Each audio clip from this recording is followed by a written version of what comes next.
Throw her out before she infects this place with her street madness. B.C. Johnson's voice cracked across the marble hall. Two guards dragged the homeless woman past wealthy guests. Her torn orange hoodie slipped from one shoulder, papers scattered beneath polished shoes. Then Eze saw the fire panel on stage. "Do not light it," she screamed. "That wall will burn like dry paper."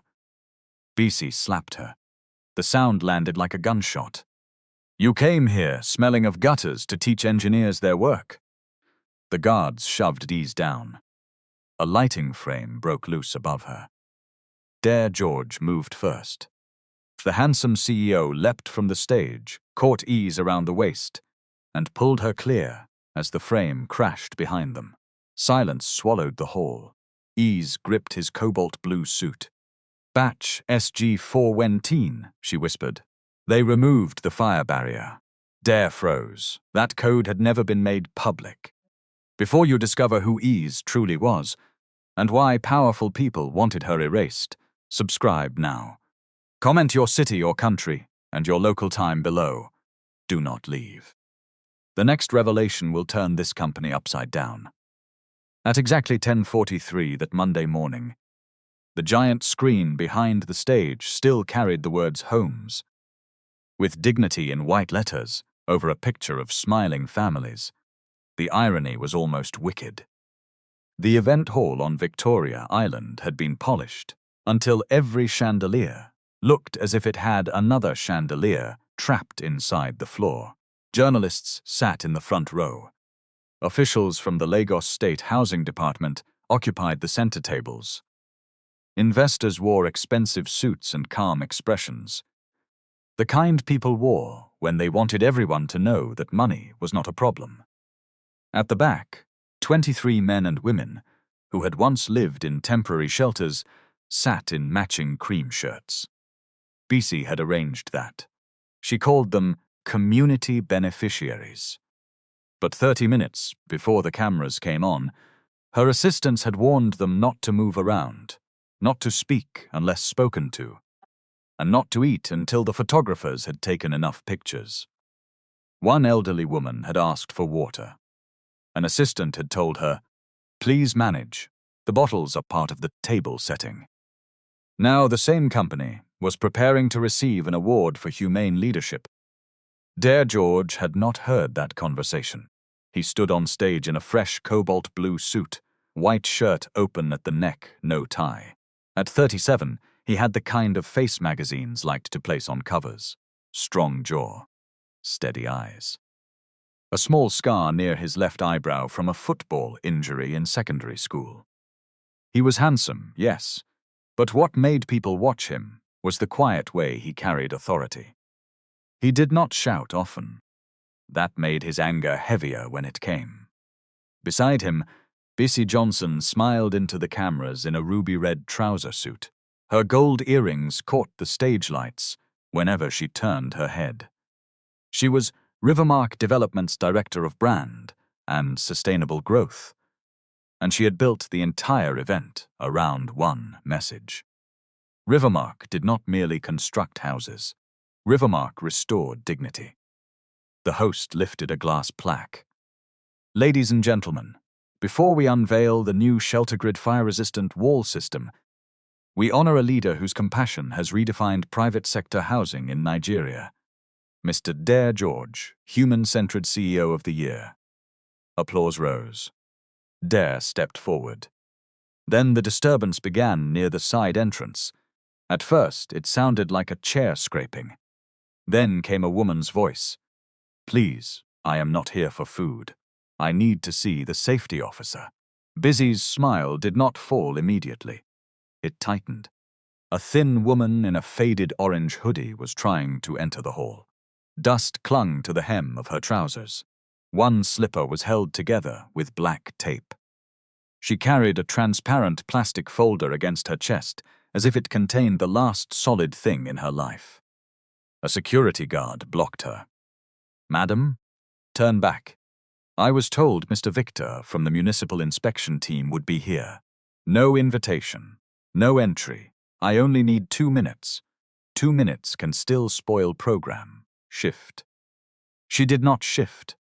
Her eyes had found the sample wall panel, standing on stage beside a controlled flame unit. Something in her face changed. Fear came first. Then calculation. She leaned sideways to see the product label. SG4WASN. The number was small, almost hidden, but she saw it. Her fingers closed around the plastic folder. Who authorized that batch? The guard frowned. What is your business? Please call the safety officer now. BC came down from the stage with 2 assistants behind her. She recognized the woman at once. For one heartbeat, real panic flashed in her eyes. Then she covered it with disgust. You again. The woman looked at her. Madam BC, that panel cannot be lit.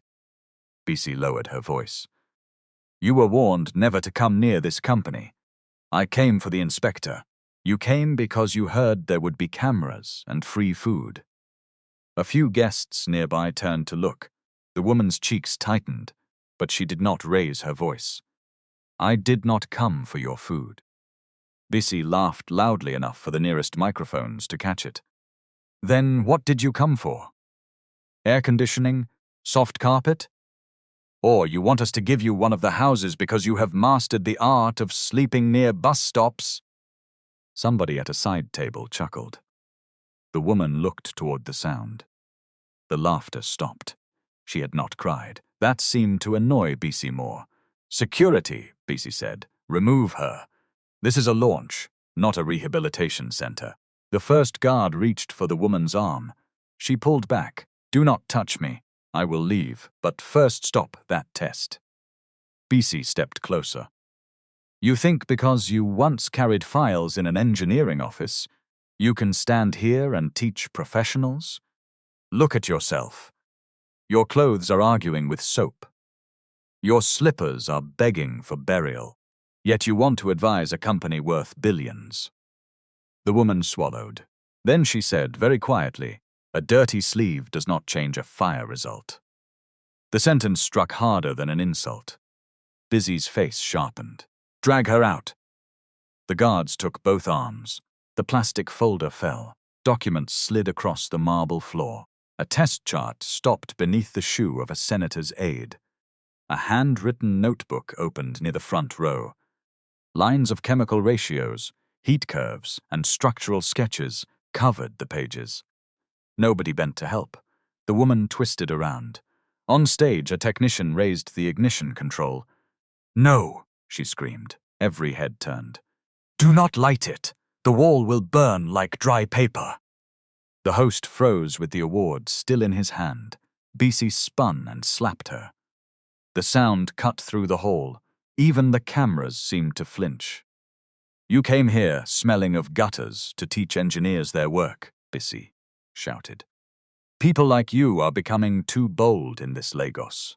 Somebody gives you one chance to enter a clean building, and suddenly you think suffering has made you intelligent. The woman stared at her. A red mark rose on her cheek. She did not touch it. Madam, she said, if they ignite that sample, the backing sheet may flash. Move the curtains. BC pointed at the door. Remove this madwoman. One guard shoved her. She stumbled against the base of a lighting frame. The metal stand shifted. Its locking pin, not properly secured, sprang loose. A row of guests shouted. The frame began to fall.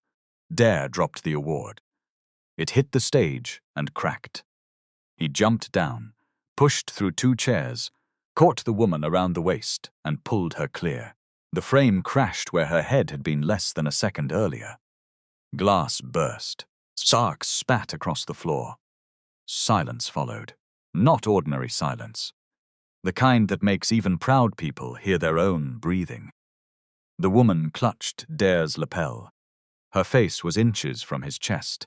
Up close, he saw hunger under her eyes. He saw a small cut on her lower lip. He saw that her hands, though rough, were stained with graphite and old ink. She looked at the panel again. Batch SG417, she whispered. They removed the fire barrier. Dare's body went still. The SG codes were not printed on public brochures. Even most employees knew only the commercial product name. He looked down at her. "How do you know that code?" Her grip loosened. On stage, BC had gone pale. The woman answered without taking her eyes from Dare. "I did not read it somewhere, sir." Her voice broke once. Then it steadied. "I wrote it." The technician had not yet ignited the display. Dare rose slowly and helped her stand. "Stop the demonstration," he ordered. Bissy hurried toward him. "Dare, we are live. The minister's representative is here. This woman is unstable. Stop the demonstration." "We cannot cancel because one street woman shouted." Dare turned. He did not raise his voice. "Bissy, switch it off." Her mouth closed. The technician killed the power. Dare looked at the nearest security guard. "Who authorized you to push her?" The man glanced at BC. That glance answered enough. "Both of you, step away from her," Dare said. Now, the guards released their hands from the woman's arms. Dare bent and picked up one of her papers. It was a thermal resistance graph dated June 11th, 2020. At the bottom was a handwritten note. Binder ratio unstable above 810 degrees. "Do not substitute the mineral veil." He looked toward the panel. "Get the external testing team," he told an aide. "No Rivermark staff, external." BC grabbed his arm. "Think about what this will look like." Dare stared at her hand until she removed it. "I am thinking about what it will become if she is right." The woman swayed. Dare caught her elbow. "When did you last eat?" She tried to pull away. "That is not the issue. It can be two issues. I did not come here to be pitied." "Good," Dare said. "Because pity is not evidence, but neither is your appearance." For the first time, something moved in her face. Not trust, perhaps surprise. He gave her the paper. "What is your name?" She hesitated. Ese what?" Her eyes moved to BC. Biss's jaw had locked. "Ese Ibe," the woman said. Dare repeated it softly. Somewhere behind him, a glass slipped from a waiter's tray and shattered. BC closed her eyes for half a second. It was enough. Dare saw it. And from that moment, the award on the floor no longer mattered. Dare ordered the hall doors closed, not to trap anyone, but to prevent staff from carrying away the evidence. That single decision changed the mood. Guests who had come to clap began checking their phones. Investors whispered to one another. Busy moved from table to table, trying to smile, trying to tell people there had been a minor technical delay. Nobody believed her. Ese stood near the broken lighting frame, with her arms folded around herself. A female paramedic examined the cut on her lip. Each time the woman tried to clean it, Ese flinched as though kindness had become another thing she could not trust. Dare noticed. He did not crowd her. He asked an assistant to bring water and plain rice, then placed both on a nearby table without telling Ese to eat. The external testing team arrived at 11:26 a.m. They came from an accredited laboratory in Ikeja and carried sealed instruments. Dare instructed them to photograph the sample, record the batch number, and test the inner layers before anyone from Rivermark touched it. Musa Okoro arrived 12 minutes later. He entered through the side door in a charcoal black suit and a lime green tie. His round face looked calm, but sweat had gathered along his hairline. "Dare, hope no problem. There is a possible product substitution." Musa frowned with professional concern. "Substitution? Impossible. Every panel passed procurement." Ese looked at him. Musa saw her. His step slowed, only for a moment. Then he laughed. "Ah, this one again." Dare turned. "You know her?" "Know is a strong word. She used to hover around one of our acquired companies. A difficult person. Plenty accusations. No evidence." Ese's hands clenched. "I was not hovering." Musa looked at her clothes and made a face. "My sister, let us not rewrite history because you found yourself inside a hall with cameras." Dare stepped between them. Musa, answer the question. Who approved SG 417 for this demonstration? My office signed the release based on quality control. Did the mineral veil change? No. Ease spoke from behind Dare. Ask him for the vendor certificate. Musa's eyes flashed. Madam, nobody asked you. The vendor certificate, Ease repeated.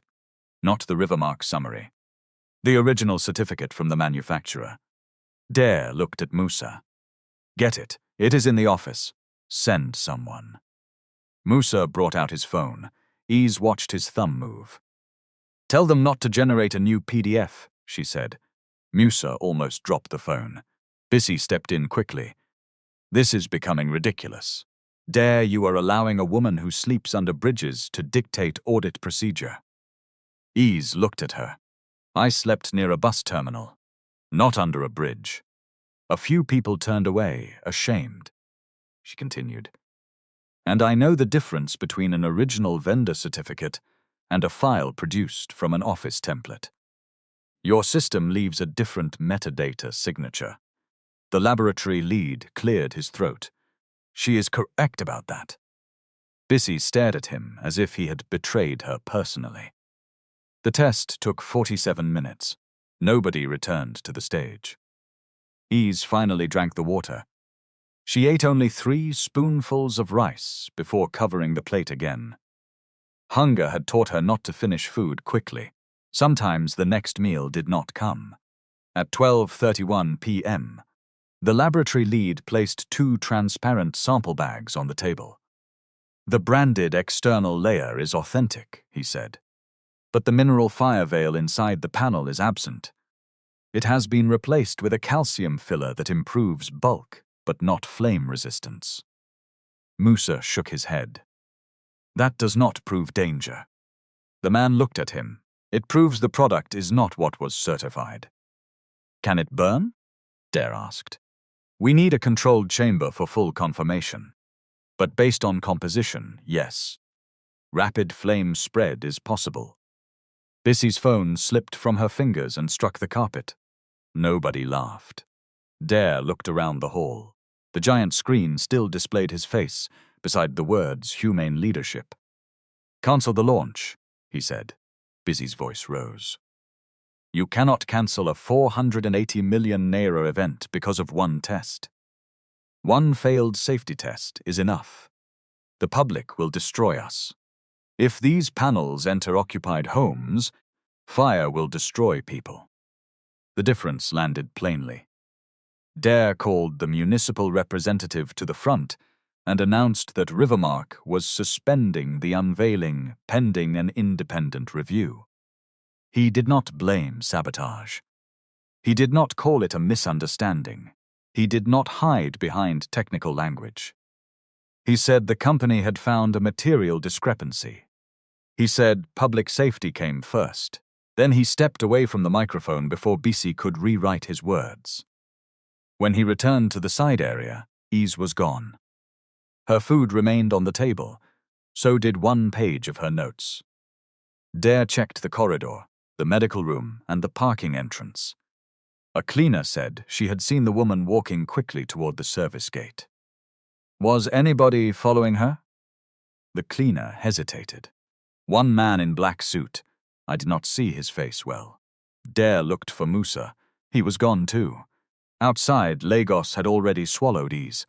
Buses pushed through traffic. Hawkers moved between cars with plantain chips and bottled drinks. The afternoon sun pressed down on the road until the air shimmered. Dare stood beside his vehicle and felt a strange helplessness. He owned buildings across 3 states. He could call commissioners directly. He could summon a board meeting in 1 hour.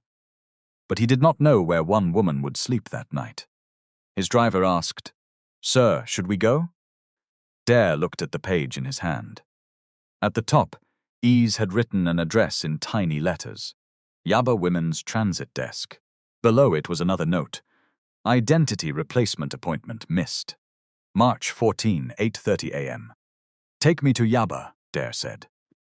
The transit desk occupied the ground floor of an old cream building near a noisy junction. It was not a shelter itself.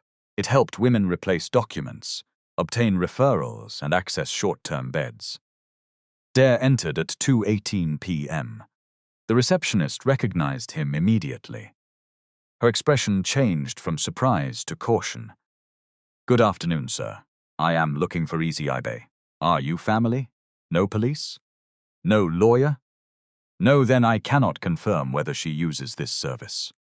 Dare was not used to doors staying closed after he gave his name. He almost reached for his business card, then he stopped. "What can I do?" "You can leave a message. If she comes, and if she wants, she will receive it." Dare wrote on the back of the page from Easy's notebook. The panel failed. "You were right. I need your help, but only on terms you agree to. No cameras. No publicity." Dare George. He left his private number. Then he waited in his car for 40 minutes, though nobody had asked him to. Ease did not appear. By evening, the video of BC slapping her had spread online. Some people condemned Rivermark. Others mocked Ease. They called her dramatic, dirty, mentally unstable. One account slowed down the video and laughed at her taped slipper. Another claimed she had staged everything to force the CEO to give her money. Busy's media team quietly amplified those posts. At 7:06 p.m., she sent Dare a statement for approval. An unidentified trespasser disrupted today's event and made unverified technical claims. Rivermark remains committed to safety and compassion. Dare replied with 3 words: "Do not publish." At 7:11 p.m., the statement appeared online anyway through an unnamed industry blog. Dare called BC. "Did you release this?" "Of course not. It uses your phrase, safety and compassion. Many people use that phrase. Take it down. I do not control blogs. You control the people who brief them." There was a pause. Then BC sighed. "Dare, be careful. This woman is not what you think." "What do I think?" "You think you rescued an innocent victim. I stopped a guard from crushing her head with a lighting frame. And now you feel responsible for her. I feel responsible for what happened inside my event." "Same thing." "No, Bissy. Not the same thing." He ended the call. At 10:39 p.m., his phone rang from an unknown number. He answered immediately. No one spoke. He heard traffic, a generator, and breathing. "Ease?" The breathing stopped. Then her voice came. "You said that all failed." "Yes. How many have entered the Ajagunle site?" "We are checking." "That means you do not know." "No, I do not." "Then stop work before morning." "I have suspended installation." Suspended is not sealed. A contractor can still move stock at night. Dare sat up. "What should I do?" "Photograph every pallet. Record the codes. Put municipal officers there, not only your own security. If your procurement people are involved, your security reports may not protect you." Her words came fast now. Clear, technical, certain. "Will you meet me?" Dare asked. Silence. "I am not going to your house." "I did not ask you to. I am not entering your car." "Fine, no reporters." "Fine, no social media team." Agreed. She gave him an address near Yaba. "Tomorrow, 9 in the morning. There is a woman there called Dr. Fatima Bello. You will speak in front of her. I will come. And Mr. George?" "Yes?" "Do not call what you did today a rescue." Dare leaned back slowly. "What should I call it?" "You moved me away from falling metal, that is all." The line went dead. Dare stared at the phone. For the first time that day, he smiled. Not because anything was funny. Because Ease had drawn a boundary, and somehow that made him trust her more. At 5:52 the next morning, municipal officers entered the Ajagunle site. They found 31 pallets. 9 were missing, and the gate register for the previous night had been torn out. At 9 o'clock, Dare arrived at the address Ease had given him. The building was called Haven Steps Transitional Center. It stood behind a low blue gate with barred windows, a small garden, and a handwritten sign asking visitors not to photograph residents. Dare came with no driver inside the compound. No assistant, no camera. He wore a plain white shirt and dark trousers. Dr. Fatima Bello met him in the reception room. She was a tall woman in a navy dress and cream scarf, with the kind of calm face that could make a noisy person lower his voice without being told. "Mr. George," she said. "Doctor. Before you see Ease, there are conditions. I expected that. No photograph, no recording, no public statement that identifies her, no donation tied to publicity, no promise you cannot put in writing, and no entering the residential wing." Dare nodded. Fatima studied him. "You agreed too quickly. Would you prefer an argument? I prefer to know whether a man understands a boundary or is only waiting to negotiate it later." "I understand. We will see." She led him into a modest counseling room. There were 4 plastic chairs, a desk, and a standing fan that made a clicking sound each time it turned left. Ease sat near the window. Her orange hoodie had been washed, but the shoulder was still torn. Someone had given her a pale blue blouse to wear underneath. Her hair was braided close to her scalp. Without dust on her face, she looked younger than Dare had first thought. Still, she looked tired, not sleepy. Tired in the bones. Dare placed a brown envelope on the desk. "These are the preliminary laboratory results." Ease did not touch it. "How many pallets were removed?" 9. From 31. "Yes. They knew the inspection was coming. That is my concern. It should be more than concern." Dare accepted the rebuke. "We have blocked the site and notified the regulator." "Good. I need your help understanding what happened." Ease looked toward Fatima. Fatima remained seated. "You may answer or refuse," she said. "Both are allowed." Ease turned back to Dare. "Why should I help Rivermark?" "Not Rivermark. The families who may enter those homes. That company used the same line when it wanted my work. Think of the families, Ease. Then when I found a danger, they told me to think of the company." Dare's eyes narrowed. "Who told you that?" "Smoosa." "When?" "August 2022. "Why is your personnel file calling you a contract intern?"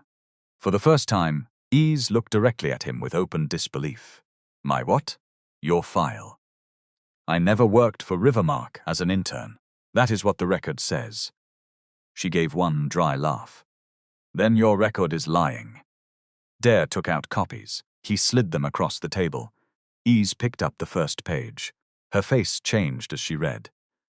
The document stated that Ese Ibe had joined Shelter Grid Systems for a 6-month technical placement after Rivermark acquired the company.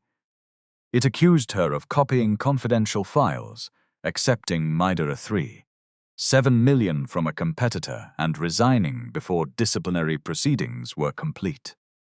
The final page carried her signature. Ease stared at it for so long that the fan completed 6 slow turns. "That is not my resignation. The signature looks like yours. It was copied." "How can you tell?" She tapped the bottom curve of the E. "I signed an insurance nomination form like this when my wrist was in a brace. I could not bend properly, so the last stroke dragged downward. So I never signed my normal signature that way, before or after." Dare leaned closer. "When was the insurance form?" "April 2021. This resignation is dated September 2022. "Yes. Who had access to the insurance form?" "Human Resources. Musa's office asked for copies during the acquisition." Dare sat back. A bad feeling settled in him. Not proof, but shape. Ease opened the next document. It was an email printed from her alleged company account. "I confirm that the external payment was for consulting support and not connected to Rivermark materials." She shook her head. "I did not write this. Can you prove it?" "Maybe." "How?" "I never used the phrase consulting support. I used technical advisory work. Always. Check my emails." "That is not enough." "I know." She did not sound offended. She sounded like an engineer. Check the time, she continued. 6:14 a.m. I was at a fire test in Ogun State that morning. Phones were locked outside the chamber. There should be an entry log. Dare wrote it down. Fatima watched both of them. This conversation has moved from safety into possible criminal conduct, she said.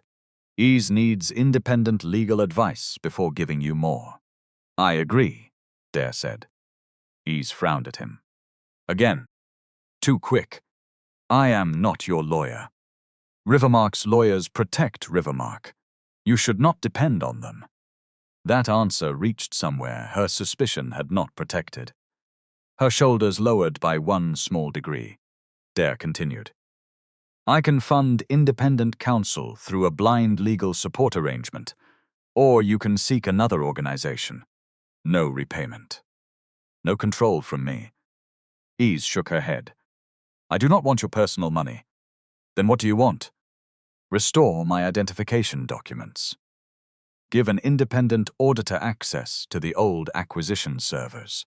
Test every panel at Ajigunle. And do not sack laborers because managers want a clean story. Dare looked at her. You are asking for work, not help. I am asking for the work that should already be done. Fatima's mouth almost curved into a smile. Dare closed the file. Fine. We start there. He asked the center's legal partner to assist Ese with replacing her national identity card, tax number, and professional registration documents. He also authorized a formal forensic review through the audit committee, not through his office. Then he made a mistake. Until this is resolved, I can arrange a flat for you. Ese's face shut. No. It would be safer than temporary accommodation. No, you do not have to owe me anything. That is what powerful people say before they begin counting what you owe. Dare opened his mouth. Fatima raised one finger. Listen before defending yourself. He closed it. Ese stood. You saw me in dirty clothes, and now your mind wants to solve me. Flat, food, new wardrobe. Maybe later, a photograph of the generous CEO who restored a broken woman. I said no photograph. And I heard you, but I need a process, not a prince. The words struck him cleanly. Dare nodded. A process, then. She sat again. Fatima explained that Haven Steps offered transitional beds for up to 90 days, linked residents to document services, and required residents who could work to participate in a placement plan. Ese had entered the center the previous night under emergency admission. She has a bed, Fatima said. She needs stability, privacy, and time, not adoption by a wealthy man. Dare rubbed the back of his neck. I understand the correction. Good, Fatima said. Most people with money think generosity means speed. Sometimes speed is another form of control. Ese looked at Dare.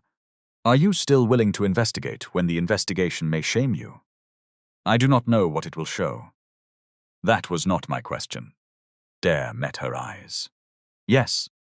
Even if the board wants silence. Yes. Even if your name is on the awards. He thought of the cracked plaque on the stage. Yes.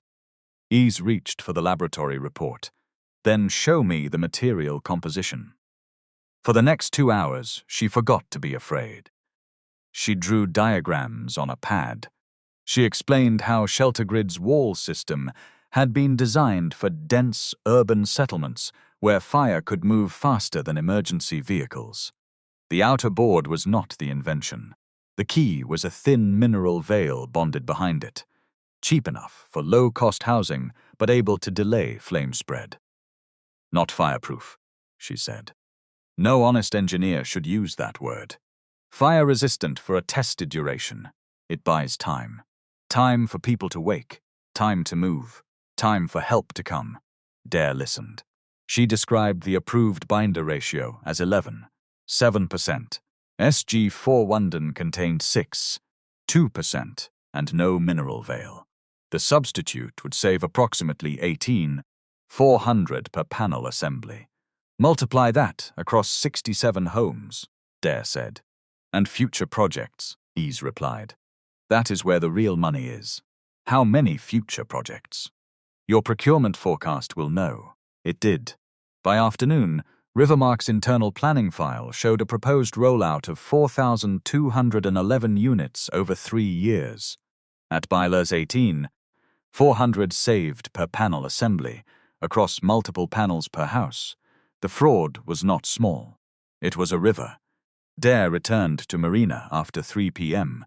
and called an emergency meeting with Bisi, Musa, and the legal director. Bisi arrived in emerald green this time, her red suit abandoned as if a new color could separate her from the previous day. Musa brought a thick file. "I have gathered everything about that woman," he announced. Dare remained standing. "Do not call her that woman. Her name is Ese Ibe." Musa shrugged. "The file shows a disgruntled former intern who stole intellectual property. Why does she understand the system better than our current engineering team? She read documents. Why did she know an internal batch code? She stole documents. Why did the panel fail?" Musa spread his hands. "Supplier error. Why are 9 pallets missing? Contractor confusion. Why is the gate register torn out? Security negligence." Each answer placed blame lower down, never upward. Dare looked at Bisi. "Why did you recognize her?" Bisi crossed one leg over the other. "She has harassed the company before. When? Several times. Show me reports." "The team handled them." "Which team?" "Brand risk." Dare's face hardened. A safety complaint went to brand risk. She was not credible. Based on what? Look at her life. Dare stared at her. Bisi realized too late what she had said. She corrected herself. "I mean her record, her instability." "Do we have a medical assessment?" "No, a professional misconduct finding." "No formal finding." "A court judgment?" "No, then what exactly made her not credible?" Nobody answered. Dare sat down. "The audit committee is appointing Yemi Daniels. From now on, no document related to shelter grid, SG batches, Ajigunle procurement, or Ese Ibe may be deleted, moved, or altered. All access will be logged." Musa leaned forward. "You are bringing outsiders into our servers because a homeless woman told you a story?" "No," Dare said. "Because a laboratory confirmed a dangerous substitution inside a public housing product." Bisi's voice softened. "Dare, my brother, do not allow emotion to carry you on its head." He looked at her. "You slapped a woman in front of cameras. She provoked me. She warned us about a fire risk. She embarrassed the company." "No," Dare said. "The failed panel embarrassed the company. Your hand only showed the world what kind of embarrassment worries you more." Bisi went silent. That evening, Yemi Daniels accepted the appointment. At 8:22 p.m., she sent preservation notices to 14 employees. At 8:31 p.m., someone inside Rivermark tried to erase a dormant server directory named SG Li GAC Yisishan. The deletion failed. Yemi had locked it 9 minutes earlier. Yemi arrived at Rivermark the next morning with 2 forensic technicians and no interest in corporate politeness. She wore an ivory jacket, low heels, and a champagne-colored scarf. Her voice was soft, but every instruction came with a deadline. Image the servers before opening files. Seal the devices. Record hash values. Nobody sends me screenshots. I want originals. Musa tried to shake her hand. She looked at the plastic evidence gloves she was wearing. Later, he withdrew his hand. Dare watched from the doorway. Yemi did not report to him. That had been her first condition. "If I find evidence against you," she had said on the phone, "you will not stop my report." "I will not. If your board attempts to narrow the scope, I leave and record why." "Agreed. If Ms. Ibe needs to be interviewed, she must have independent representation." "Agreed." Now Yemi walked through the executive floor, as if expensive furniture had no power to distract her. By noon, the attempted deletion had been traced to an administrator account assigned to procurement. The account could be used by 4 people, so it did not yet prove who had acted. But it proved somebody was afraid. At Haven Steps, Eze spent that same morning replacing pieces of her identity. The process was not cinematic. There was no one form that returned her life. She stood in 2 queues. She signed 3 affidavits. She paid for a passport photograph with money from the center's emergency document fund. She called her former university and waited on hold for 34 minutes. When the registry officer asked for her old student number, she recited it without hesitation.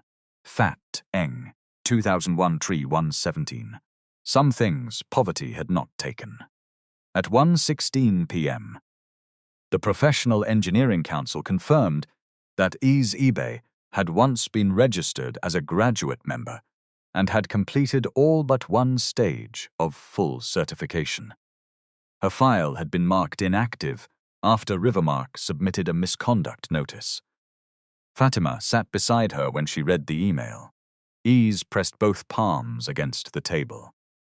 "I knew they blocked jobs," she said. "I did not know they touched this too. Breathe, I am breathing. You are holding your breath." Eze released it sharply. Fatima waited. After a while, Eze said, "The first company that rejected me was in Lekki. The interview went well. They called me back the next day and said the position had been suspended. 1 week later, they advertised it again." She stared at the computer screen. "Then a firm in Ibadan told me quietly that my name had a fraud warning. Another interviewer asked why I wanted access to building data after stealing from my former employer. I had not even told him about the allegation. What happened after that? My savings finished slowly." Eze spoke without drama. That made the story heavier. She had rented 1 room in Surulere for 420,000 a year.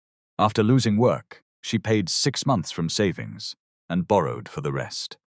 She sold her refrigerator, then her small television, then her laptop, though it contained old drafts of her research. She hired a lawyer with 780,000 borrowed from an aunt who later became ill and could not continue helping. The lawyer wrote letters. Rivermark replied with a threat to sue for defamation. A temporary restriction was placed on one account while the alleged external payment was investigated. The investigation did not lead to charges, but by the time the restriction ended, Eze had already lost her room. For 3 weeks, she slept on a former colleague's floor. The colleague's husband complained. Then she moved to a church shelter for 12 nights. She left after a volunteer photographed residents without consent and posted the pictures online to raise donations. At Oshodi, a thief took the bag containing her laptop receipt, identity card, and remaining certificates. After that, every door required proof she no longer had. One missing paper created another missing opportunity. One missed appointment created another month of delay. By February 2025, she was sleeping near a disused kiosk behind a bus terminal, waking before dawn so shop owners would not pour water on her. "People think homelessness is one fall," Eze said. "Most times it is many small pushes. By the time you land, everybody points at the ground and says you chose it." Fatima did not offer empty comfort. She said, "We will rebuild the documents one by one." That afternoon, Dare visited again, but he waited in reception until Eze agreed to see him. He brought no food basket, no clothes, only a laboratory appointment letter and a draft consulting agreement. Eze read every line. 2 weeks. Initial term, renewable only by written consent. Reporting to whom? The independent testing team, not Musa. Payment. Now 185,000 per week, plus transport and meals on testing days. Eze looked at him. "You researched market rates." "I asked 3 engineering consultancies. Why not pay me more?" Dare blinked. She almost smiled. "Because if you overpay me now," she said, Later somebody will call it hush money or charity. That was my thinking. Good. She pointed to another clause. This says Rivermark owns any new observation I make. Dare leaned closer. The clause was standard. He had approved similar contracts for years without reading them carefully. Remove it, he said. Replace it, Ese replied. Existing knowledge remains mine. New work developed specifically during the contract can be licensed under separate terms. Do not leave a hole. Dare looked at her. All right, Fatima, sitting near the door, watched his face. He was not rescuing Ese now. He was learning from her. 2 days later, Ese entered an accredited fire laboratory in Ikeja, wearing borrowed safety boots, a pale blue shirt, and an orange protective jacket supplied by the lab. Her temporary identity letter was folded inside her bag. 3 wall samples stood behind glass. Sample A came from the official shelter grid reference stock. Sample B came from SG-41 scene at the launch. Sample C came from one of the pallets remaining at Ajagunle. Dare observed from the control room with Yemi and 2 municipal inspectors. Musa was invited but claimed a medical emergency. BC sent a junior staff member. Ese examined the samples before ignition. She touched the edges, smelled the cut surfaces, and checked weight differences. B and C are not identical, she said. The laboratory engineer checked his sheet. They carry the same batch family. C has more filler. B was prepared for display, so they kept the density close to the original. C is cheaper. How can you tell without burning it? Dare asked through the intercom. Ese looked toward the glass. The sound. She tapped each sample with a metal probe. A produced a tight, dry note. B sounded duller.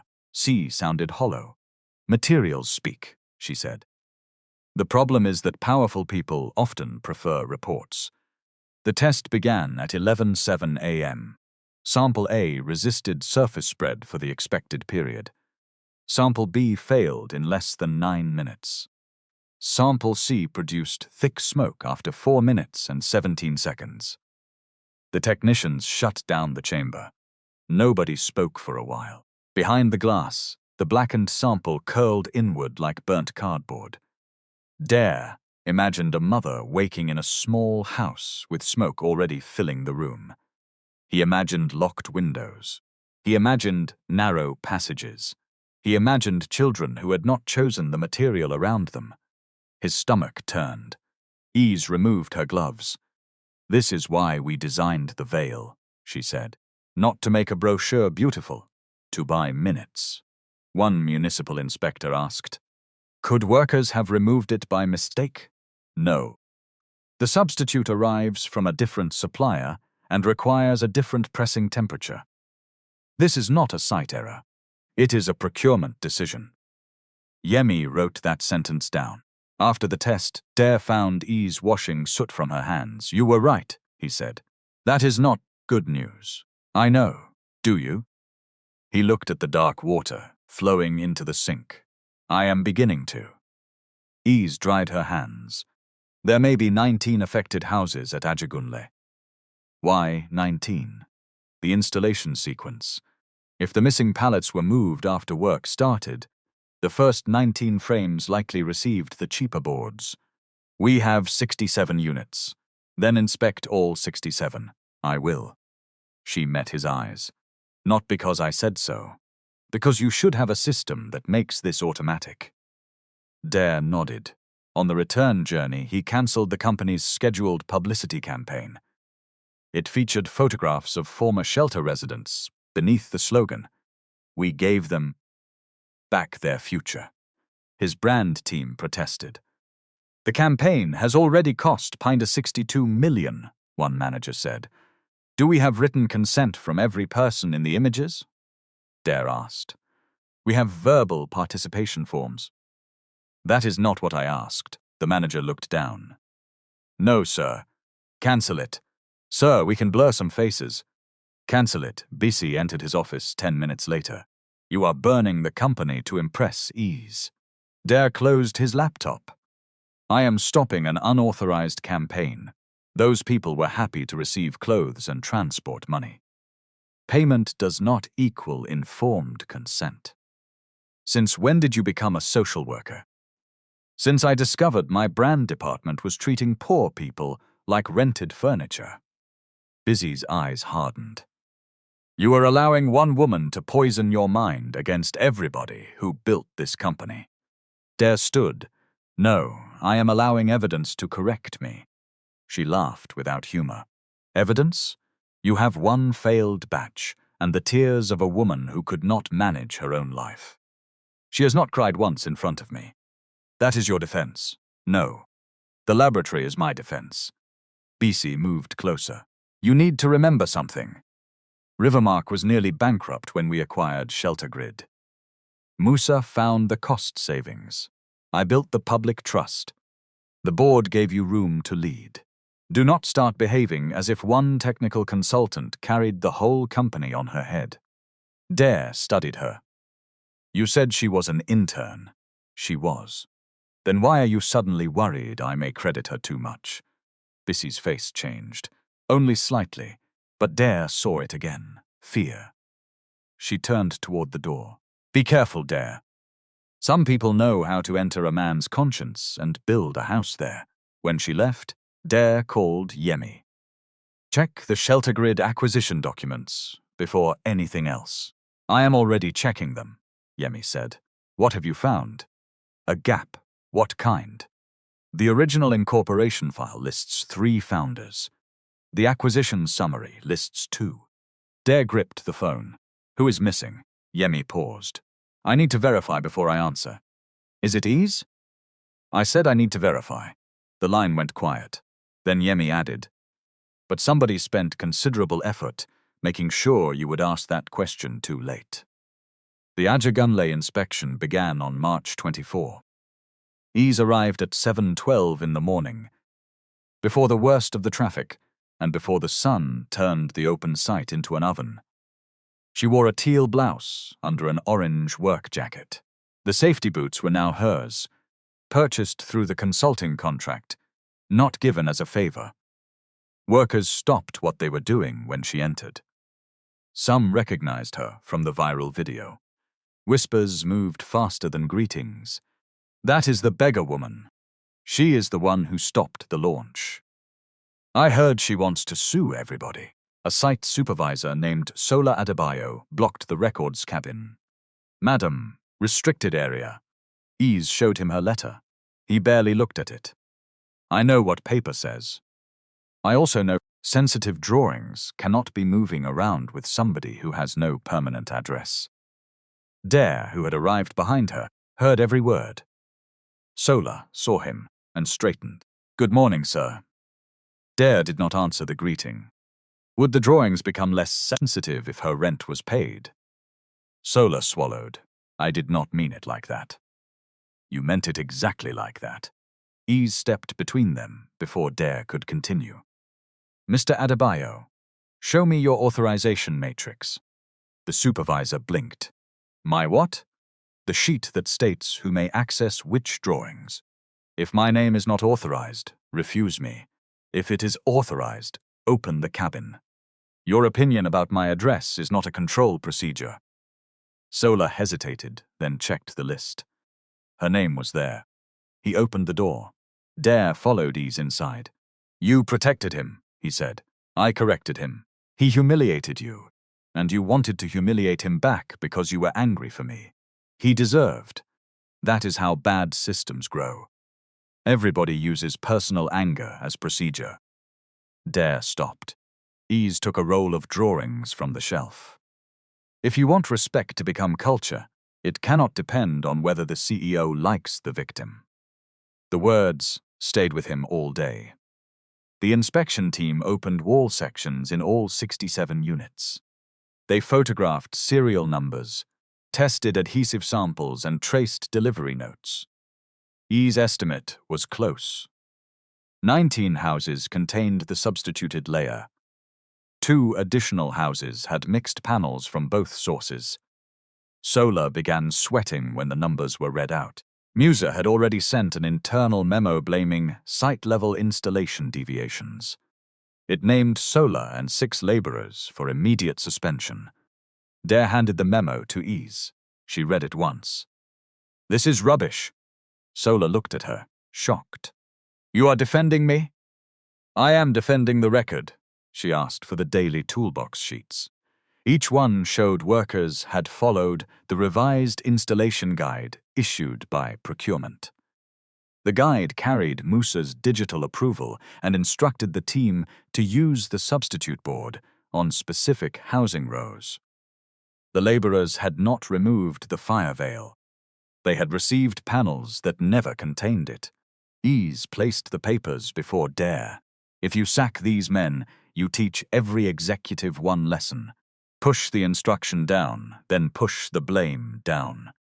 Dare tore the suspension memo in half. "No one is dismissed pending investigation." Sola lowered his head. "Madam Ease, I spoke badly to you." She did not rescue him from the discomfort. "Yes, you did. I am sorry. Apology accepted. Next time, check the access list before checking a person's clothes." By evening, workers who had avoided Ease were bringing her missing delivery notes and photographs from their phones. One laborer showed a picture of 9 pallets being loaded onto a truck at 11:48 p.m. after the launch. The truck belonged to a company called Green Arc Supplies. Yemi checked the registration. Green Arc was owned by the brother of Musa's wife. The river now had a bank account. 2 days later, the board authorized Yemi to expand the review into procurement payments. Musa was temporarily removed from vendor approval, though he remained employed pending findings. Bisi fought the decision. "This is a witch hunt," she said during the board call. "The man has served Rivermark for 11 years. Yemi replied, "Length of service does not authenticate invoices." Bisi turned to Dare. "You are sitting there while outsiders insult your executives." Dare's expression did not change. Yemi is not insulting anybody. She is tracing money. Because Ease pointed her finger. Because a Green Arc truck removed evidence from a sealed project. Bisi leaned toward the screen. "Do you know what people are saying about you? That the handsome CEO has fallen for a homeless girl and handed her the keys to his company." Dare looked directly into the camera. People can say what they like. The panels still failed. After the call, he sat alone for several minutes. Bisi's accusation irritated him because part of it touched a truth he had not examined. He thought about Ease often, not as a helpless woman. That image had already broken. He thought of the way she tapped a panel and heard dishonesty. The way she refused a flat, but demanded safeguards for laborers. The way she held his eyes when correcting him, without fear and without performance. He admired her. That was dangerous. Not because admiration was wrong, because the balance between them was not yet clean. Ease still lived in temporary housing. Rivermark paid her consulting fee.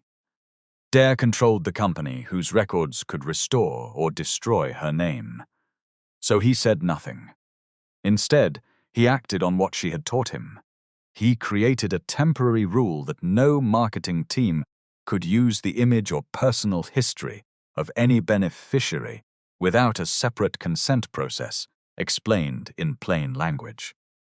He suspended executive access to whistleblower identities. He asked worker representatives to attend the safety review. Bisi called the measures sentimental theater. The workers called them overdue. Ease noticed, but she did not praise him. One Friday afternoon, they left the testing lab at the same time. That rain had started, sudden and heavy, beating the car park roof like hundreds of fingers. Dare offered to call a registered taxi through the company travel desk. Ease looked at him. "You have learned not to offer your car." "I learn slowly, but I learn." She almost laughed. The taxi was delayed. They stood under the awning while water rushed along the gutter. Dare asked, Why did you stay with the project after the acquisition? Because Shelter Grid was supposed to reach more people. You could have sold your interest and left. Could I? He understood the question. What did they promise you? A technical director role, research budget, royalties, protection of the safety specification. And what happened? For 6 months, they called me founder in meetings. Then one day I became difficult. After that I became junior. Then unstable. Then dishonest. Finally I became invisible. The rain grew louder. Dare said, I signed the acquisition completion certificate. Did you read the annexes? No. Then your signature still did the work. He nodded. I know. Ese turned toward him, surprised by the lack of defense. You do not have to agree with everything I say. I do not. But that one is true. The taxi arrived. Before she entered, Dare said, I am sorry. Ese held the door. For what? For believing a clean file over a damaged person. She looked at him for a long time. Do not be sorry yet, she said. Find out who cleaned the file. Then she left. The person cleaning the file was already preparing another one. On April 3, Bisi met Musa in the private dining room of a hotel in Ikoyi. They chose a table away from the windows. Bisi wore purple. Musa's lime tie was gone. He looked smaller without it. You said the legacy directory was erased, she whispered. It was. Somebody restored a cold backup. Can Yemi find the founder's agreement? Not the signed original. What about the royalty schedule? Missing. Missing is not destroyed. Musa squeezed his face. Stop talking as if I did this alone. You signed the risk memo. I signed what you gave me. You knew Ese was a founder. Bisi's voice dropped. I knew she was inconvenient. You told me to remove her from the brand story. I did not tell you to create fake payments. You enjoyed the result. The waiter approached. Both of them smiled until he left. Then Bisi leaned forward. We need one fresh offense. Something after Dare brought her back. People may forgive an old file problem. They will not forgive her stealing during an active audit. Musa looked at her. That is risky. Everything is risky now. They chose a portable encrypted drive from procurement archives. It contained vendor prices, private bids, and restricted contracts. Musa's assistant would enter Ese's temporary office after midnight and place the drive inside the bottom drawer. Then an anonymous complaint would trigger a search. Bisi would handle the public language. Ungrateful. Manipulative. A woman rescued from the street who returned to bite the hand that fed her. It was cruel. More importantly, it was believable enough to people who already thought poverty revealed character. On April 7th, Ese arrived at Rivermark for a scheduled document review. Her temporary office had a glass wall, one desk, and no permanent storage assignment.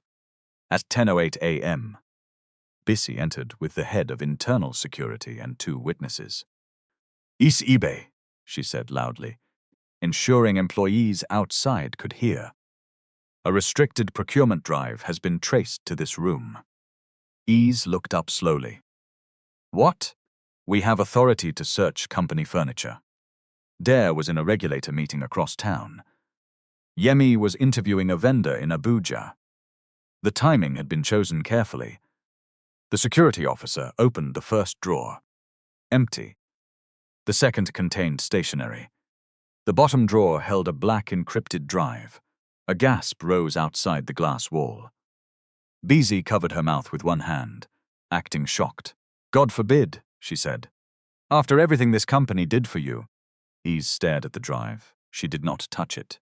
That is not mine. Bisi laughed bitterly. Of course. The drive walked from procurement and entered your drawer because it wanted shelter. Employees gathered. Phones appeared. Bisi raised her voice. We opened our doors to a woman with no home. We gave her work, respect, and money. See how she repaid us. Some people can wash their clothes, but they cannot wash theft from their blood. Ese stood.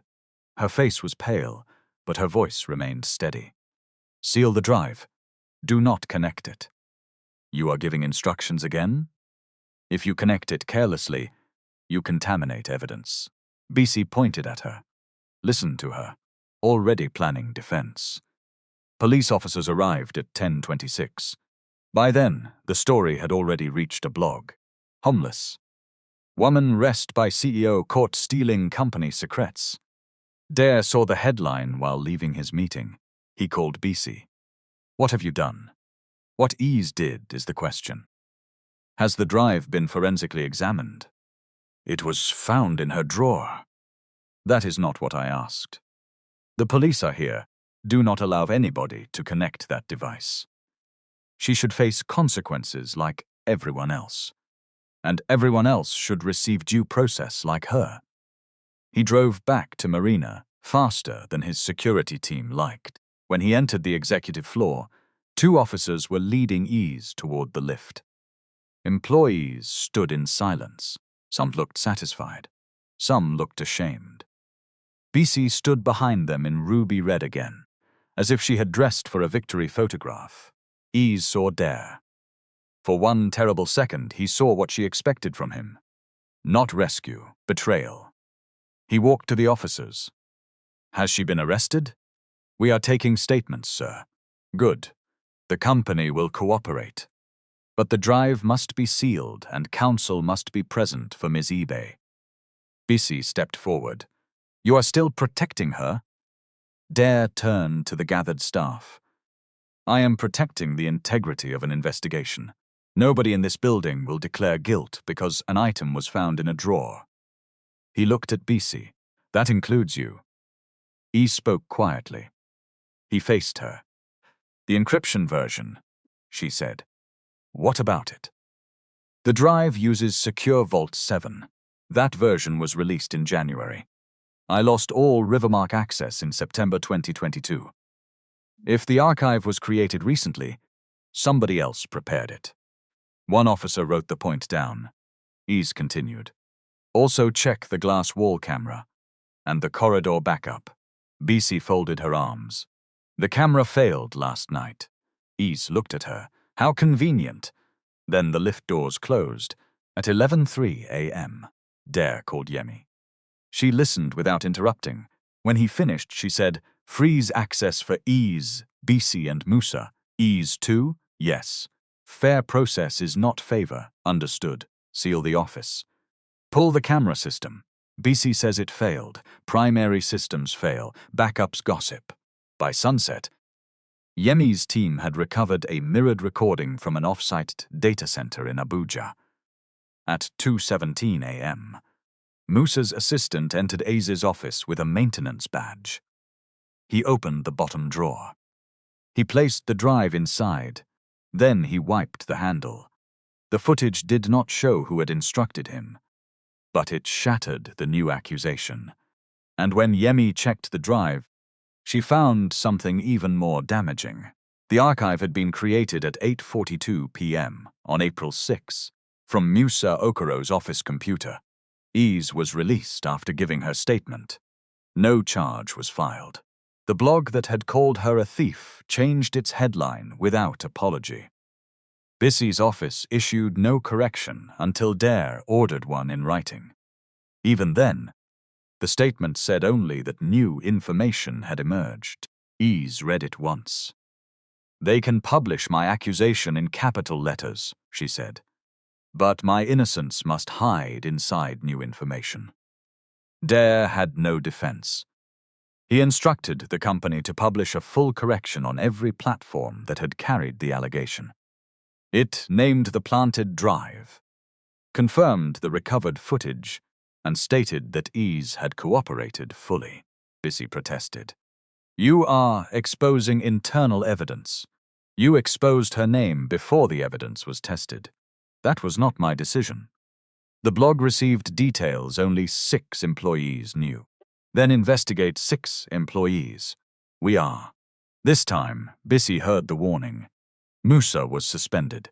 His company devices were seized. His assistant admitted placing the drive, but claimed Musa had told him It contained audit material that needed to be secured. Yemi did not believe him. She followed payments. Green Arc Supplies had received 147, 3 million through 9 contracts. 2 other vendors shared directors with Musa's relatives. Transfers moved from those companies into property payments, school fees, and an investment account controlled by his wife. Then Yemi found the missing founder, not in Rivermark's clean acquisition folder. In an attachment preserved by a small law firm that had represented Shelter Grid before the sale. The original incorporation documents named 3 founders. 1 had died before the acquisition. 1 had accepted a cash settlement. The 3rd was Ese Ibe. Her role was not junior assistant. It was founding technical director and principal inventor. The agreement granted her 5% continuing economic interest, co-authorship of the core patent, royalties per installed housing unit, and veto power over any change to the tested fire safety specification. Yemi read the clause twice. Then she checked Rivermark's completion papers. Ese's consent page had been replaced by a resignation waiver carrying the copied signature. Bissy had signed the acquisition risk memorandum beneath a note stating, Founder EI disputes modification rights. Exposure can be managed through personnel resolution and brand containment. That sentence ended any possibility that Bissy knew nothing. Because the Ajigunle project involved subsidized housing, the regulator ordered a public hearing. Rivermark could not bury it inside a boardroom. The hearing took place in Ikeja on May 19 at 10 a.m. The room was full before 9. Municipal officials sat behind a long desk. Board members occupied the first row. Journalists lined the walls. Workers from Ajigunle came in dusty boots. Families waiting for the home sat together, worried that the scandal would leave them without houses. Fatima attended beside Ese's independent lawyer. Ese wore a tangerine dress beneath a deep teal blazer. Her hair was neatly braided. She looked nothing like the woman dragged across the marble hall 2 months earlier. Yet the same notebook lay before her. Across the room, Dare wore cobalt blue. Bisi arrived in ruby red, her chin high. Musa wore grey and avoided every camera. The hearing began with the panel failure.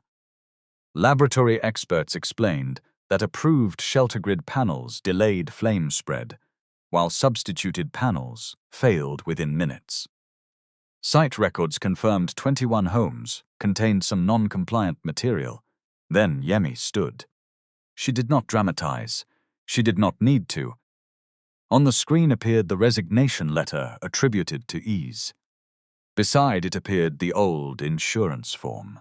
A handwriting examiner showed the identical damaged curve in both signatures, including a tiny ink break caused by the original scan. A person may repeat a signature, Yemi said. A scanner defect repeats more faithfully. A murmur moved through the room. Next came the alleged bribery email. Server logs showed it had been inserted through an administrator tool. 11 minutes after Ese entered a sealed fire chamber in Ogun State. The facility entry log confirmed her phone had been stored outside until 9:02 a.m. The email was sent at 6:14. Then came the planted drive. The Abuja backup footage played without sound. At 2:17 a.m., Musa's assistant entered Ese's office and opened the drawer. Bisi shifted in her seat. Musa's face became wet. Yemi displayed the drive metadata, created from Musa Okoro's office terminal. April 6, 8:42 p.m. The chair of the panel asked Musa, "Do you wish to explain?" "My account was used without authorization." "By whom?" "I do not know." "Your assistant says you sent him." "He misunderstood. Your relatives own the vendors." "I do not control my relatives. Money from those vendors paid for a property registered to your wife." Musa wiped his forehead. "This hearing is becoming personal." Yemi replied, "The transfers were already personal." Laughter broke out. The chair struck the table for order. Then Yemi changed the screen. An old photograph appeared. 3 young engineers stood beside the first shelter grid prototype. One was Ease. She wore an orange safety jacket and held a scorched test panel with both hands. She was smiling. Dare stopped breathing. Below the photograph, the words appeared. Ese Ibe, founding technical director and principal inventor. The room became still. Dare looked at Ese. He saw the woman from the photograph and the woman from the bus terminal at once. Not 2 identities. One life, broken into before and after by people who had decided her truth could be edited. Yemi placed the founder's agreement on the screen. She read the clauses. 11.5% continuing interest. Royalty rights. Patent co-authorship. Safety veto. Then she showed the risk memorandum signed by BC. Founder EI disputes modification rights. Exposure can be managed through personnel resolution and brand containment. All eyes turned toward BC. She stood abruptly. That language was legal advice. I did not create the personnel documents. Yemi remained calm. You approved brand containment. I approved management of reputational risk. The reputational risk was a founder asserting ownership and safety rights. She was obstructing an acquisition that saved her failing company. Ese spoke for the first time. Sheltergrid was not failing because the invention had no value. It lacked production capital. Rivermark promised scale without erasure. Bissy turned on her. And look at you now. You want to enter through public sympathy and collect what other people built. Ese rose slowly. Other people built what? BC opened her mouth. Ese pointed at the old photograph. The formula on your award application came from my notebook. The fire test in your marketing video used my prototype. The safety claim that attracted public funding relied on my certification work. So tell this room what I am trying to collect that I did not build. Busy's lips moved. No sound came. Dare looked at the award plaque placed on a side table as an exhibit. The Kraj caught the light. His name was engraved across the center. Human-centered CEO of the year, he stood. The chair frowned. Mr. George, you will have your turn. I understand, Ma. I need to place something on record. He faced the room. I signed Rivermark's acquisition completion certificate. I did not read every annex. I relied on executives and lawyers.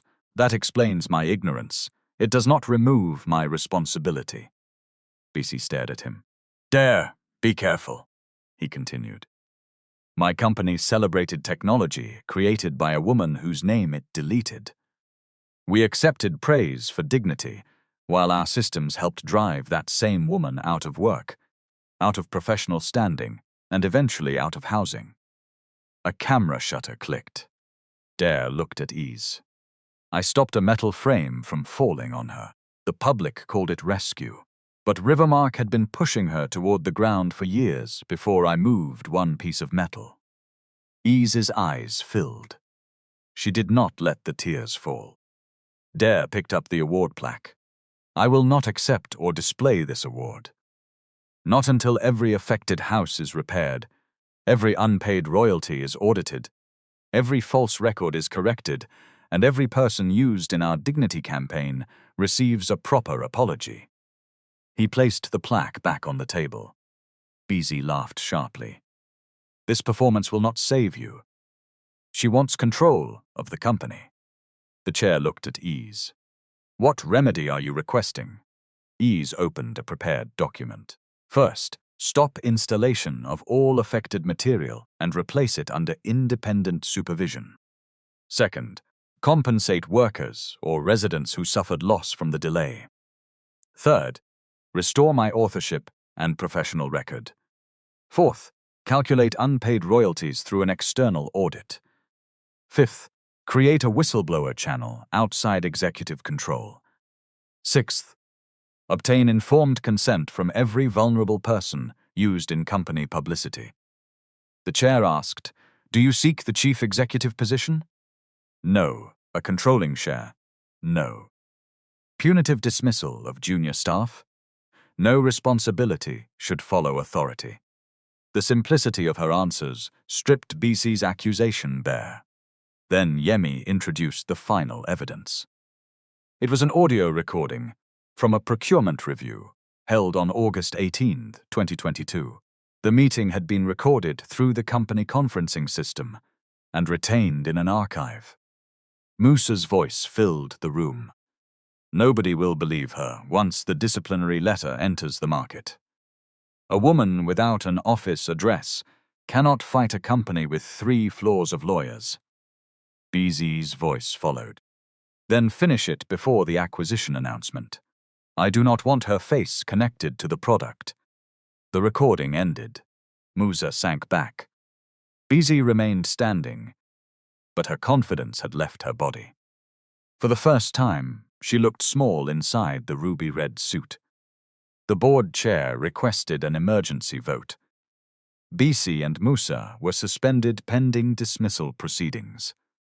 The procurement evidence was referred to law enforcement and anti-corruption investigators. All shelter grid projects were frozen for safety inspection. An independent compensation account was approved. As security escorted BC from the hearing room, she passed the same group of former shelter residents whose images she had once arranged, like decoration. Nobody insulted her. Nobody slapped her. They simply watched. That silence was worse. Musa followed with his head bent. Outside, reporters shouted questions. Inside, Ease remained seated. Dare approached but stopped 2 steps away. Are you all right? No, he nodded. It was the honest answer. After a moment, she added, but I am standing. Dare looked at the old photograph still frozen on the screen. Yes, he said, you are. The truth did not repair everything in one afternoon. It opened the door. Repair took months. Rivermark removed every non-compliant panel from the Ajagunle site. The 21 affected houses were rebuilt under the supervision of an external engineering team. Workers received wages for the delay instead of being punished for instructions issued above their heads. The families waited longer for their homes. Ease insisted they receive temporary rent support. An apology does not pay 1 extra month in somebody's landlord's house, she told the board. The board approved it. 7 months after the hearing, Musa was charged with procurement fraud, falsification of records, and obstruction of an investigation. Assets linked to the 3 vendor companies were frozen while the court process continued. Bissy entered a cooperation agreement. She admitted approving the concealment strategy and releasing damaging information about Ease without verification. She was barred for a fixed period from holding a management role in any company administering public housing funds. Some people complained that her punishment was not dramatic enough. Ease disagreed. Justice is not a film where bad people disappear after 1 scene, she said. Let the record follow what they did. Let the money repair what it damaged. Let the system block the next person. The external audit calculated Easy's unpaid royalties, ownership interest, and legal losses. The amount was large enough to change her life. She did not buy a mansion. Her first private home after Haven Steps was a modest 2-bedroom flat in Yaba. On the first night, she slept on a mattress in the sitting room because the bedroom door made her feel trapped. At 3:14 a.m., she woke and checked the lock 3 times. Money had returned faster than safety, so she continued counseling. She replaced her documents one by one. Her professional misconduct notice was withdrawn. The Engineering Council reopened her certification path. When she received the confirmation email, she sat quietly for several minutes before showing Fatima. I thought I would shout, Ease said. Fatima smiled. Sometimes the body becomes quiet when a long fight finally stops. Dare also faced consequences. He surrendered his annual performance bonus. He submitted himself to a formal board review and accepted an independent governance advisor with authority to examine executive decisions. At the shareholders' meeting, one investor asked why he should remain CEO after admitting failure. Dare answered plainly, "Not knowing can be innocent for a clerk who was denied information. It is not innocent for a leader who had the power to ask and chose convenience." He kept his position by a narrow vote, not because the board believed he had been blameless, because he had stopped protecting his image before the evidence forced him to. The whistleblower channel was moved outside executive management. Worker representatives joined the safety committee. Beneficiary photographs required separate written consent. No one could receive housing support on the condition that they told a public story. Rivermark also offered Ese the role of chief safety and design officer. She rejected the first proposal. It reported directly to Dare. "Too much depends on one relationship," she said. The second proposal placed her under an independent technical committee, declared her ownership interest, and established rules for conflicts of interest. She accepted that one. 15 months after the day in the Marble Hall, the first repaired houses were handed over in Ajagunle. There was no giant portrait of Dare. There was no staged group of grateful poor people in matching clothes. The families received keys, safety manuals, and direct numbers for reporting defects. Workers who rebuilt the walls stood beside the engineers who inspected them. Ese wore a bright orange blouse and teal trousers. Dare wore cobalt blue. The colors made photographers happy, though neither of them had planned it. At the edge of the compound stood a new office with a simple sign: Second Address. The program, designed by Ese and Fatima, helped people who had lost housing while still carrying useful skills. It did not promise overnight wealth. It offered document recovery, a temporary contact address, legal referrals, paid training, and structured job placement. The first group contained 37 adults, a former welder, a dismissed bookkeeper, 2 women who had lost rooms after medical debt, a driver whose papers had burned in a market fire. Each person was treated as someone with a history, not as an empty container waiting for charity. After the ceremony, Dare found Ese near one of the finished walls. She tapped it twice with her knuckle. The panel answered with a tight, dry sound. "Good?" he asked. "Good." He waited. Then he said, "May I ask you something that has nothing to do with Rivermark?" Ese looked at him sideways. "You may ask." "Dinner." "That is not a question," he laughed. "Will you have dinner with me?" She studied his face. During the investigation, he had never touched her without permission, never called her his miracle, never claimed her victory as proof of his goodness. Still, she made him wait. "I will answer you in 3 days." 3? You waited years to read acquisition annexes. You can manage 3 days. He put one hand over his heart. "That one is painful. It is also accurate." 3 days later, she called. "One dinner," she said. "Public place. No company driver waiting outside like a presidential convoy." "Agreed." "And Dare?" "Yes." "You did not save my life." He was quiet. "You opened one door," she continued. "I walked through it myself." Dare smiled. "Then I will never claim the journey that belongs to you." Their first dinner did not end with a proposal or a dramatic promise. They argued about jollof rice. He said his favorite restaurant used too much tomato paste. Dare said engineering had made her suspicious of everything red. She laughed. A full laugh. For a few seconds, no courtroom, bus terminal, or board paper stood between them. Only 2 adults at a table, equal enough to begin. One afternoon at Second Address, a former bookkeeper returned after receiving a replacement identity card and a 6-month accounting placement. She held the card with both hands as if rain might wash the name away. "I thought nobody would employ me again," she told Ese. Ese did not tell her that everything would now be easy. She said, "Employment is not proof that you became valuable today. You were valuable while the doors were closed. This card only helps the system see you again." Dare heard the words from the corridor. They reminded him that companies often congratulated themselves for giving opportunities, while ignoring the barriers they had helped create. He asked the program team to begin measuring more than job placements.